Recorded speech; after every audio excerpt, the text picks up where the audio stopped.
من الشيطان الرجيم بسم الله الرحمن الرحيم الحمد لله رب العالمين والعاقبة للمتقين والصلاة والسلام على سيد المرسلين أما بعد فقد قال الله تعالى في القرآن الكريم أعوذ بالله من الشيطان الرجيم بسم الله الرحمن الرحيم هل أتاك حديث ضيف إبراهيم المكرمين إذ دخلوا عليه فقالوا سلاما قال سلام قوم منكرون فراغ إلى أهله فجاء بعجل سمين فقربه إليهم قال ألا تأكلون قالت خديجة رضي الله تعالى عنها والله ما يخزيك الله أبدا إنك لتصل الرحم وتحمل الكل وتكسب المعدوم وتقري الضيف وتعين على نوائب الحق رواه البخاري. அல்லாஹ்வுக்கு இடங்கள் மிக பிரியமான இடமாகிய பள்ளி வாயிலில் நேர காலத்தோடு வந்து அமர்ந்திருக்கும் எனதர்மை இஸ்லாமிய சகோதரர்களே, எங்களை படைத்த இறைவனை எல்லா நேரங்களிலும் எல்லா கட்டங்களிலும் அஞ்சி பயந்து வாழும்படி முதலாவதாக எனக்கும் அப்பால் உங்களுக்கு நான் வசியத்தும் நசியத்தும் செய்து கொள்கிறேன். இஸ்லாம் ஒரு மனிதனுக்கு எப்பொழுதும் நிதானமாக, பொறுமையாக, ஆறுதலாக யோசனை செய்து நடந்து கொள்ளும்படி வழிகாட்டியிருக்கிறது. எனவே ஒரு கஷ்டமான, ஒரு பதட்டமான நேரத்தில் ஒரு மனிதன் நிதானமாக சிந்தித்து முடிவெடுக்க வேண்டும். அப்படி முடிவெடுக்க கஷ்டமாக இருக்கும் நேரத்தில் தன்னை விட வயதிலும் அனுபவத்திலும் கூடிய ஒரு நபரிடம் ஆலோசனை செய்து கொள்ள வழிகாட்டியிருக்கிறது. அப்படி மஷூரா செய்தும் ஆலோசனை செய்தும் எங்களுக்கு ஒரு முடிவு கிட்டவில்லை என்றால், இரவு நேரத்தில் தூங்குவதற்கு முன்னால் 2 ரக்அத் அல்லாஹ்விடம் இஸ்திகாரா செய்து தொழுது தனக்கு ஒரு ஹைரை நலவை நாடி அல்லாஹ்விடம் அந்த விடயத்தை முறையிட்டால் நிச்சயமாக மனதிற்கு அல்லாஹ் சுப்ஹானஹு வ தஆலா நிதானமான முறையில் முடிவெடுக்கக்கூடிய விடயத்தை உண்டாக்குவான். இது எங்களுக்கு இஸ்லாம் வழிகாட்டியிருக்கக்கூடிய ஒரு அழகான வழிகாட்டல். ஆனாலும் இஸ்லாத்திலே 6 விடயங்கள், அம்சங்கள் இருக்கிறது. அதனுடைய நேரம் வந்து விட்டால் அதனுடைய நேரத்தில் தாமதமாக்காமல் விரைவாக செய்ய சொல்லியிருக்கிறது. அந்த அடிப்படையில் நாங்கள் சென்ற கிழமை தொழுகை மற்றும் கடனை பற்றி பார்த்தோம். கடன் எவ்வளவு பாரதூரமானது. அதனால்தான் குர்ஆனிலே சூரத்துல் பக்ரா என்று சொல்வது குர்ஆனிலே மிகப்பெரிய ஒரு அத்தியாயம். அதே அத்தியாயத்தில் தான் ஒரு நீண்ட பெரிய வசனம் ஒன்றே இருக்கிறது. அது எதனை பற்றி பேசுகிறது என்று சொன்னால், கடன் கொடுக்கல் வாங்கல்களை பற்றி அது விரிவாக பேசியிருக்கிறது. அதே போன்று ஸல்லல்லாஹு அலைஹி வஸல்லம் அவர்கள் கடனில் இருந்து பாதுகாப்பு தேடினார்கள். அதிகமாக சில விடயங்களில் நபி அவர்கள் பாதுகாப்பு தேடிய அம்சங்களில் கடனும் உண்டு. நபி ஸல்லல்லாஹு அலைஹி வஸல்லம் கேட்கப்பட்டது, நீங்கள் ஏன் இவ்வளவு அதிகமாக கடனில் இருந்து பாதுகாப்பு தேடுகிறீர்கள் என்று சொன்ன நேரத்திலே ஸல்லல்லாஹு அலைஹி வஸல்லம் சொன்னார்கள், ஒரு மனிதன் கடன் பெற்றால் கடன் வாங்கும் பொழுது அவனுக்கு அது பெரிய பாரதூரமாக வழங்க மாட்டாது. சில நேரம் அவனுடைய வருமானத்தை விட அளவு மீறி கடன் வாங்கி விடுகிறான். எனவே அவன் பேசுகின்ற நேரத்திலே அவன் பொய் பேசுகிறான், கொடுத்த வாக்கை மீறுகிறான். எனவே கண்ணியத்துக்குரிய மேலானவர்களே, கடனுடைய விடயத்தில் இந்த 2ம் நடப்பதை எங்களால் பார்க்க முடியும். கடன் வாங்கும் பொழுது எப்படி சரி வாங்கி விடுவார்கள், அதனை உரிய நேரத்தில் கட்டுகின்ற நேரத்திலே, செலுத்துகின்ற நேரத்திலே பொய் பேசுவார்கள் அல்லது வாக்கு கொடுப்பார்கள். இந்த நேரத்தில் நான் உங்களுக்கு தருவேன், ஆனால் அதுக்கு மாற்றம் செய்வார்கள். எனவேதான் ஒரு முனாஃபிக்கிடம் இருக்க வேண்டிய, ஒரு நயவஞ்சகரிடம் இருக்க வேண்டிய பண்பு இந்த கடனின் மூலமாக ஏற்பட்டு விடுகிறது என்பதால் தான் அவர்கள் கடனில் இருந்து அதிகமாக பாதுகாப்பு தேடினார்கள். அந்த அடிப்படையில் கண்ணியத்துக்குரிய மேலானவர்களே, விரைவாக செய்ய வேண்டிய அம்சங்களில் 3வது அம்சம் விருந்தோம்பல். मेरे प्यारे दोस्तों, हम पिछले हफ्ता देखा इस्लाम में हमको बहुत कुछ रास्ता दिखाया, इरशादात फरमाया। अगर कोई बंदा कोई डिफिकल्ट टाइम में, मुश्किल टाइम में, वो आहिस्ता सोचकर फैसला करना है, जल्दी नहीं करना है। अगर उस टाइम तक यानी आहिस्ता यानी सब्र के साथ सोचकर मुझे कोई फैसला नहीं मिल रहा है, फिर मैं क्या करना है, मुझसे उम्र से बड़ा और तजुर्बा में ज्यादा बंदे से मशवरा करना है। अगर ये मशवरा करने के बाद भी मुझे फैसला नहीं मिल रहा है, फिर मैं सोने के टाइम 2 रकात अल्लाह के लिए सामने इस्तिखारा 2 रकात पढ़ के सो जाना है। अल्लाह सुब्हानहु व तआला मेरे दिल में कोई इल्हाम वाला बात डालेगा, कोई फैसला करने के लिए कोई बात मेरा दिल में अल्लाह ताला डालेगा। ये इस्लाम ने हमको इरशाद फरमाया। लेकिन फिर भी 6 चीजें हैं, अगर उसका टाइम आ जाए हम उसमें ताखिर नहीं करना है, जल्दी करना है, उसमें कोई सोचने की बात नहीं है। इस तरह 6 चीजों में हम पिछले हफ्ता देखा, नमाज, नमाज का टाइम आ जाए, कोई सोचने की कोई बात नहीं, हम जल्दी का मतलब टाइम तअखीर नहीं करना है, इधर आकर मस्जिद आकर नमाज पढ़ना है। दूसरा चीज हम देखा उधार का टाइम भी आ जाए या हमारा इकोनॉमी अच्छा हालत हो जाए, फिर हम कर्ज को उधार को उसका टाइम पे या उसके टाइम से पहले मेरा हालत अच्छा हो गया, उस बंदे को मैंने उसको फौरन उसको अदा करना है। इसलिए कुरान में सूरतुल बकरा है, बड़ा सूरा, उसमें एक आयत है, एक बड़ा आयत, एक सफा पूरा एक आयत। ये आयत में अल्लाह क्या बता रहा है, हमारे आपस में जो होता है मुआमला, शहादत और इसी तरह उधार, उसके बारे में अल्लाह हमको बताया, इरशाद फरमाया। और नबी अकरम सल्लल्लाहु अलैहि वसल्लम कुछ चीजों से रोजाना मुआफी मांगा, यानी उससे इस्तिग़फ़ार नहीं, यानी उससे थोड़ा हिफाजत मांगा। उसके कुछ चीजें ये इस तरह है, जुबन, कोई हमारे सामने कोई गुनाह वाला बात हो रहा है, मैं उसको स्टॉप करने के लिए मेरे दिल में जुर्रत नहीं आता है, जुबन बोलते हैं उसको। इस चीज से नबी अकरम सल्लल्लाहु अलैहि वसल्लम हिफाजत फरमाया। और दूसरा चीज है दैन से, उधार से नबी अकरम सल्लल्लाहु अलैहि वसल्लम हिफाजत फरमाया। फिर नबी अकरम सल्लल्लाहु अलैहि वसल्लम से पूछा गया, आप क्यों इस तरह ज्यादा उधार से हिफाजत मांग रहा है? क्योंकि जो मुनाफिक में जो सिफत होता है, वो सिफत ये उधार लेने बंदे में हो जाता है। वो क्या है, वो उधार ले लिया, फिर अभी वो उधार जो बंदा दिया उसके साथ वो झूठ बोलेगा। वो बोलेगा मैं इस टाइम देता हूं, लेकिन उस टाइम वो नहीं देता। उसके बोलेगा मेरा इस तरफ मेरा पैसा आना है, लेकिन उसके पास पैसा तो उसके पास पैसा ही नहीं। बोलेगा मेरे साथ मेरा इस टाइम पे मुझे पैसा आएगा, एक झूठ। और इसी तरह वादा दे देगा, मैं उस टाइम दे दूंगा, लेकिन उसके वो मुखालफा करेगा, वादा का खिलाफ करेगा। इसलिए नबी अकरम सल्लल्लाहु अलैहि वसल्लम उधार से हिफाजत फरमाया। क्यों? ये मुनाफिक का सिफत अपने में आ जाता है। और इसी तरह तीसरा चीज जियाफत, मेहमान नवाजी करना। अगर कोई बंदा दूर से आएगा, वो कभी कभार उसको भूख लगेगा, कभी कभार उसको प्यास लगेगा, या बैतुल खला जाने का जरूरत होगा। अगर वो आएगा उस टाइम वो मेहमान का अभी क्या जरूरत है उसको देखकर समझकर ये बंदा कोई कार्रवाई करेगा, वही को बोलता है मेहमान नवाजी। अगर उसको प्यास है उसको वो पानी पिलाएगा, अगर उसको भूख है फिर उसको खाना खिलाएगा। अगर कोई बैतुल खला का टाइम हो, उसको जरूरत हो, फिर उसके बाद बात लंबा नहीं करेगा, उसको बोलेगा आप आपका जरूरत पूरा करो। नबी अकरम सल्लल्लाहु अलैहि वसल्लम और सारे नबी अनबिया अलैहिस्सलाम का सिफत है मेहमान नवाजी करना।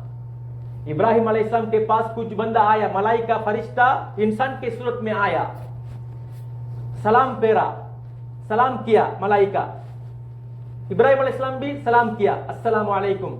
लेकिन पहले पहचान वाला बंदा नहीं, कौमुम मुनकरुन, अभी देख रहा है। इब्राहिम अलैहिस्सलाम वो बंदे को, जो फरिश्ता जो इंसान की सूरत में आया, वो बंदे को अभी देख रहा है। लेकिन क्या किया, फौरन गया, एक गाय को ज़बह किया, उसको मशवी किया, उसको फ्राई किया, उसके फक़र्रबहु इलैहिम, आने के बाद उनके पास रखा, बोला खाओ। वो लोग बोला नहीं, हम इंसान नहीं है, हम इंसान के सूरत में आए हुए फरिश्ता है, इस तरह बोला। और इसी तरह पहला नबी अकरम सल्लल्लाहु अलैहि वसल्लम को वही उतरा, जिब्रील अलैहिस्सलाम को पहला देखा। और कुरान भी इतना पावरफुल, इतना हैबत वाला कलाम है, अल्लाह का कलाम है, उसमें बारीपन ज्यादा हो जाता है। इसलिए कोई पत्थर वाला दिल में भी कोई बंदा हो, वो कुरान सुनेगा, उसका पत्थर वाला दिल भी टूट जाएगा। इतना पावर वाला है कुरान का कलाम, ये अल्लाह का कलाम है, हमारा कलाम नहीं है, वो अल्लाह हमारे साथ बोल रहा है। फिर नबी अकरम सल्लल्लाहु अलैहि वसल्लम को बुखार लगा, फिर खदीजा रज़ियल्लाहु अन्हा के पास आकर बोला मुझे एक इस तरह एक कपड़े से मुझे संभालो। फिर क्या बोला खदीजा रज़ियल्लाहु अन्हा, आप डरो मत, अल्लाह आपको नहीं छोड़ेगा, अल्लाह आपको मजम्मत नहीं करेगा। क्यों? आपके पास कुछ खिसाल है, कुछ अच्छा वाला सिफात है।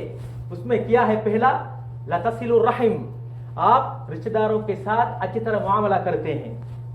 दूसरा, तहमीलुल कल, आप दूसरों बंदे का मशक्कत है, उसका मशक्कत आप उठाते हैं।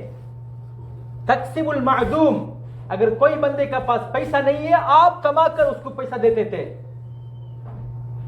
चौथा चीज, तकरीर ज़ैफ, अगर कोई बंदा मेहमान आ जाए आपके पास, आप उसको अच्छी तरह मेहमान नवाजी करते हैं।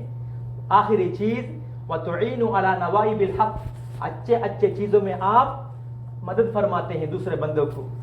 इसलिए ये सारे सिफत आपके पास है, अल्लाह आपको नहीं छोड़ेगा। ये उसका मतलब क्या है? हमारे पास भी इस तरह अच्छा सिफत है, अल्लाह हमको भी नहीं छोड़ेगा। கண்ணியத்துக்குரிய மேலானவர்களே, சென்ற கிழமை நாங்கள் பார்த்தோம், அதனுடைய நேரம் வந்து விட்டால் மிக அவசரமாக செய்ய வேண்டிய காரியங்களில் தொழுகை, கடன் பார்த்து விட்டோம். இன்று நாங்கள் பார்க்க போவது விருந்தோம்பல். ஒரு மனிதனின் விருந்தாளியாக வருகின்ற நேரத்தில் அவனுக்கு உபசாரம் செய்வது. கண்ணியத்துக்குரிய மேலானவர்களே, சில நேரம் விருந்தாளிகள் வெகு தூரத்திலிருந்து வருவார்கள், தாகமாக இருப்பார்கள், அல்லது பசியோடு இருப்பார்கள், அல்லது அவர்களுக்கு ஒரு வெளித்தேவை ஏற்பட்டிருக்கும். எனவே அவர்களுடைய நிலைமைகளை கருதி ஒரு மனிதன் அவர்களுடைய தேவைகளை நிறைவேற்றுவதுதான் விருந்து உபசாரம் செய்வது என்று சொல்லப்படும். எனவே அவருக்கு பசியாக இருக்கும் நேரத்தில் அவருக்கு நாங்கள் உணவளிக்க வேண்டும். தாகமாக இருந்தால் தண்ணீரை கொடுக்க வேண்டும்.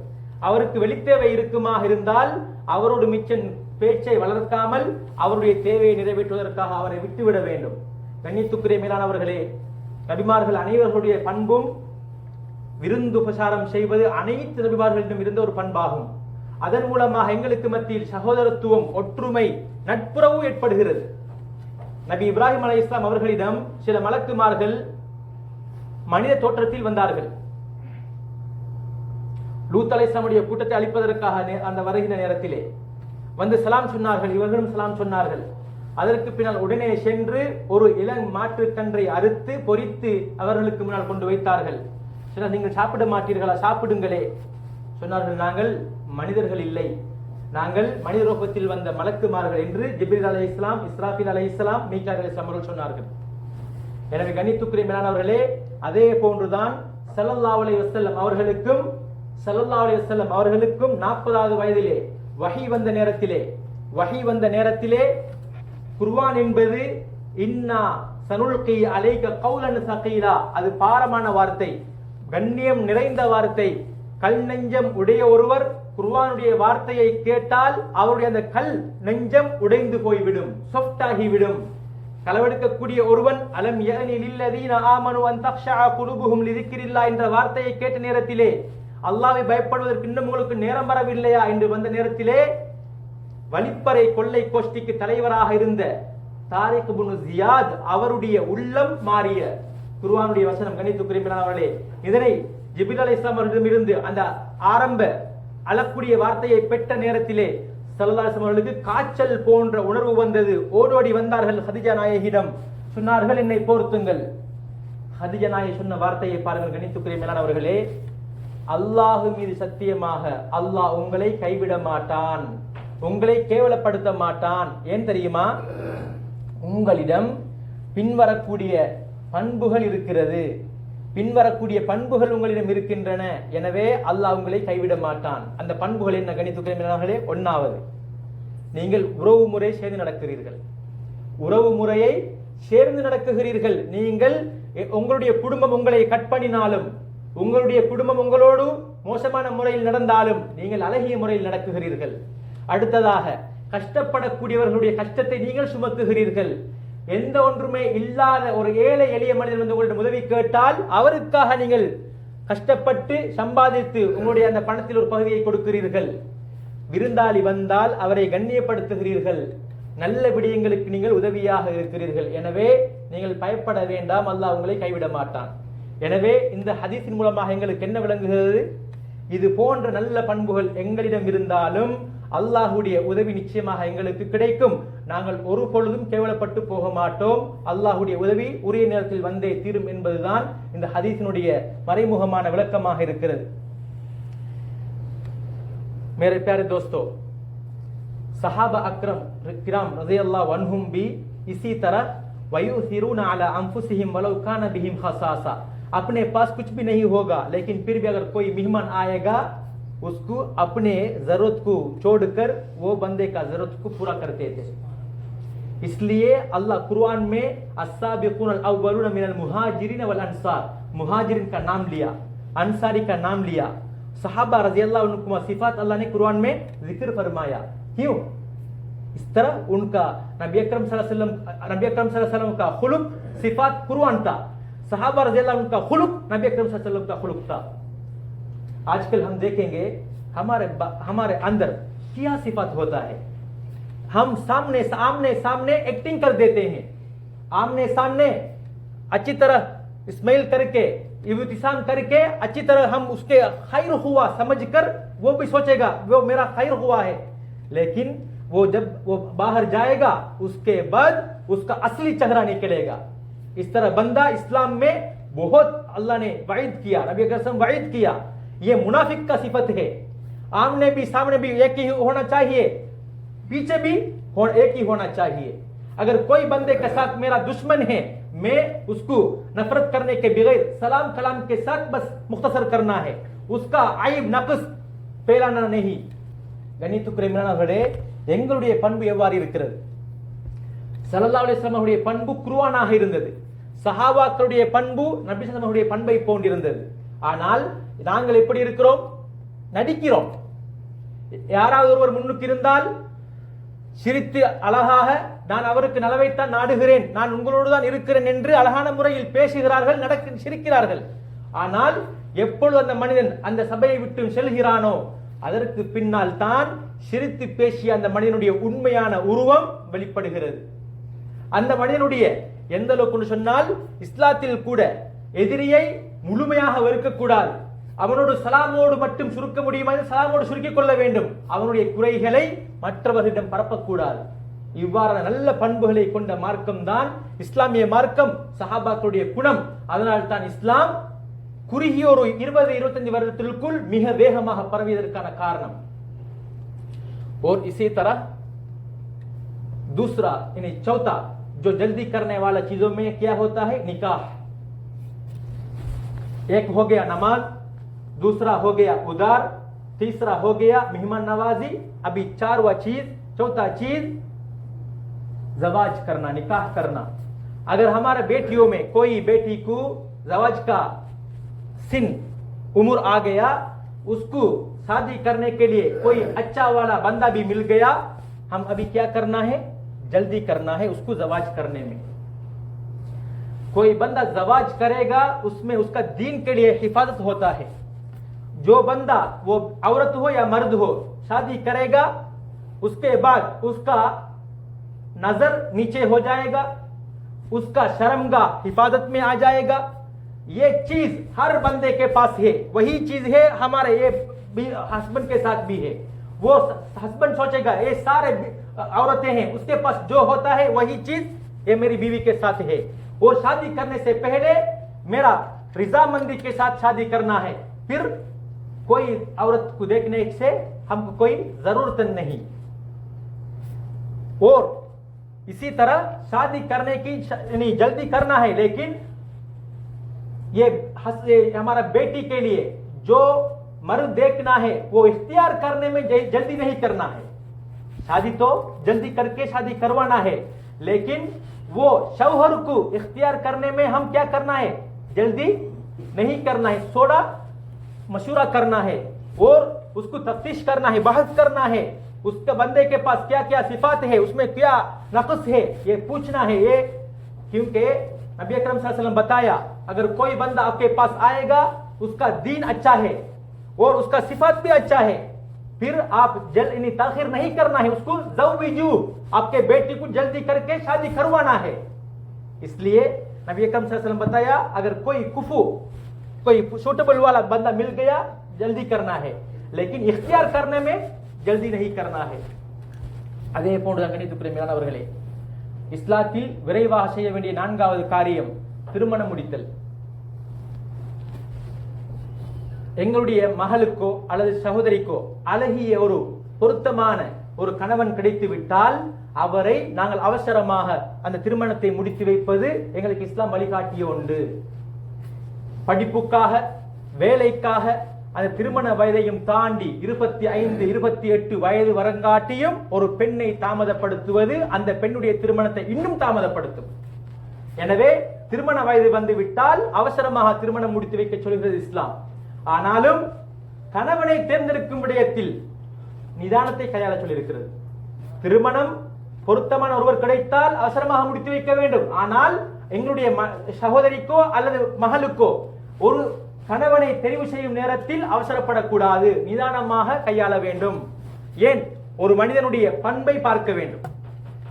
இவருடைய பண்பு எப்படிப்பட்டது, இவருக்கு ஏதாவது கெட்ட பழக்கங்கள் இருக்கிறதா என்பதை பார்க்க வேண்டும். மற்றவர்களோடு எவ்வாறான முறை நடந்து கொள்கிறார் என்கிற அந்த பழக்க வழக்கத்தை பார்க்க வேண்டும் என்று இஸ்லாம் சொல்கிறது. அவர்கள் சொன்னார்கள், உங்களிடம் யாராவது ஒருவர் உங்களுக்கு அவருடைய தீன் மார்க்கம் உங்களுக்கு பிடித்திருக்கிறது, அவருடைய குணம் உங்களுக்கு பிடித்திருக்கிறது என்று சொன்னால் பொருத்தமான உங்களுடைய சகோதரிக்கு அல்லது மகளுக்கு அவசரமாக திருமணம் முடித்து வையுங்கள் என்று இஸ்லாம் வழிகாட்டியிருக்கிறது. எனவே ஒரு கணவனோ அல்லது ஒரு ஆணோ ஒரு பெண்ணோ படிப்புக்காக அல்லது வேலைக்காக என்று 28, 33, 35 வயது வரங்காட்டியும் தாமதப்படுத்துவது சில நேரம் அந்த திருமணத்தை இன்னும் தாமதத்தில் கொண்டு போய் சேர்க்கும். எங்களுக்கு தெரியும் இன்றைக்கு எத்தனையோ நிக்காஹ் சர்வீஸ். ஏன்? அழகிய ஒரு மணமகளுக்கு ஒரு அழகிய மணமகன் தேவை. வயது எத்தனை? 35. கிடைக்குமா கணித்துக்குரியமானவர்களே? அப்படி எத்தனையோ இன்று பெண்கள் திருமணம் முடிக்காமலே கன்னிகளாகவே இருக்கிறார்கள். 45 வயது, ஆனால் அழகிய பெண், அழகிய ஜொப் அனைத்தும் இருந்தும் திருமண வயதை தாண்டியதன் காரணமாக அவர்களுடைய திருமணம் கேள்விக்குறியாக இருக்கிறது. அதே போன்றுதான் ஆண்களும். எனவே 30 வயது என்கிற அந்த அளவுக்குள் எங்களுடைய வயதை நாங்கள் ஆக்கிக் கொள்ள வேண்டும். அதனையும் பிற்படுத்துவது கூடாது. அதே போன்றுதான் கணித்துக்குரிய மேலானவர்களே, அவசரம் காட்ட வேண்டிய அம்சத்தில் 5வது அம்சம் ஹஜ் செய்வது. என்னிடம் அழகிய முறையில் செல்வாக்கும் இருக்கிறது, பொருளாதாரமும் இருக்கிறது, அதே போன்று என்னுடைய உடல் வலிமையும் அழகாக இருக்கிறது என்று சொன்னால் அவசரமாக ஹஜ்ஜுடைய கடமை நிறைவேற்றி விட வேண்டும், தாமதப்படுத்தக்கூடாது. ஏன்? அல்லாஹ் தற்பொழுது வசதியை தந்திருக்கிறான். எனவே பணம் என்பது அதற்கு எப்பொழுதும் நஷ்டம் வரலாம். உடல் வலிமை என்பது ஒரு பொழுதும் நிரந்தரமாக இருக்க மாட்டாது. எங்களுடைய உடம்பளவில் சில நேரம் மாற்றம் ஏற்பட்டு விடலாம். எனவே அல்லாஹ் இந்த 2 வசதியையும் தந்து விட்டால், உடல் வலிமையும் இருக்கிறது, பொருளாதாரமும் இருக்கிறது என்று சொன்னால் இந்த ஹஜ்ஜுடைய கடமையை தாமதப்படுத்தக்கூடாது, அவசரமாக செய்துவிட வேண்டும். ஏன்?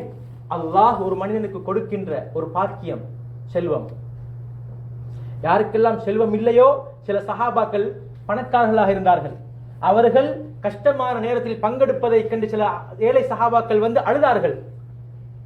ஸல்லல்லாஹு அவர்களிடம் சொன்னார்கள், ஸல்லல்லாஹு அலைஹி வஸல்லம், நீங்கள் பயப்பட வேண்டாம், இந்த கலிமாவை சுப்ஹானல்லாஹ் 33 விடுத்தம் செய்யுங்கள், அல்ஹம்துலில்லாஹ் 33 விடுத்தம் செய்யுங்கள், அல்லாஹ் அக்பர் 34 விடுத்தம் செய்யுங்கள், தான தர்மம் உங்களுடைய கையில் எவ்வளவு இருக்கிறதோ சிறிய ஒரு ஈச்சம்பல ஒரு துண்டாக இருந்தால் அதனை கொடுங்கள். நீங்கள் இந்த பணக்காரர்கள் மேற்கொள்கின்ற அந்த செலவினங்களுக்கு ஒத்ததான நன்மையை நீங்கள் பெற்றுக்கொள்வீர்கள். இந்த செய்தி அந்த பணக்கார சஹாபாக்களுக்கும் கிடைத்தது. அவர்களும் இதே அமலை செய்தார்கள். திரும்ப வந்து சொன்னார்கள் ஏழை சஹாபாக்கள், அவர்களுக்கு இந்த செய்தி போய்விட்டதே, இவர்கள் தற்பொழுது இரட்டிப்பான பல நன்மைகளை கொள்ளையடிக்கிறார்களே. சொன்னார்கள், பயப்பட வேண்டாம், கவலைப்பட வேண்டாம், நீங்கள் தான் நாளை சொர்க்கத்தில் முதலாவதாக செல்வீர்கள் என்று ஒரு சுப செய்தியை இவர்களுடைய மனதை குளிர வைக்கின்ற வகையில் சொன்னார்கள். அதனால் நல்ல முறையில் பணத்தை செலவழிக்கக்கூடியவரும் அவர் தாமதமாக சொர்க்கம் போவார் என்பது கிடையாது. அவர் நல்ல ஒரு மனிதராக இருந்தால், நல்ல விடயங்களில் பங்கெடுப்பாராக இருந்தால் அவரும் சொர்க்கம் செல்வார், தாமதிக்கப்பட மாட்டார். எனவே இந்த ஏழை சஹாபாக்குடைய உள்ளத்தை குளிர வைக்க வேண்டும் என்பதற்காக சொன்னார்கள். मेरे प्यारे दोस्तों, और इसी तरह हज का टाइम आ जाए, हज का टाइम आ जाए, उस टाइम भी हम ताखीर नहीं करना है. ये हमको नहीं पता ये माल में कब नुकसान आएगा, हमको नहीं, किसी को नहीं पता. ये बदन में ये बीमार कब आ जाएगा, किसी को नहीं पता. अगर अभी मेरा बदन अच्छा है, कुव्वत है, वो इकोनॉमी भी अच्छा है, फिर मैं क्या करना है, उम्रा हज जल्दी करना है. क्यों? नबी अकरम सल्लल्लाहु अलैहि वसल्लम बताया, ये 2 चीजें हैं, बहुत अच्छा वाला नेमत है. जो बंदे को ईमान के बाद मिलने वाला दूसरा नेमत क्या है, अच्छा वाला सेहत वाला बदन. और इसी तरह जो माल, अगर अल्लाह को डरने वाला बंदे को अगर कोई अच्छा माल मिल जाए, उसका इकोनॉमी अच्छा हो जाए, वो भी उसके लिए अच्छा है. इसलिए हम हज करने में जल्दी करना है।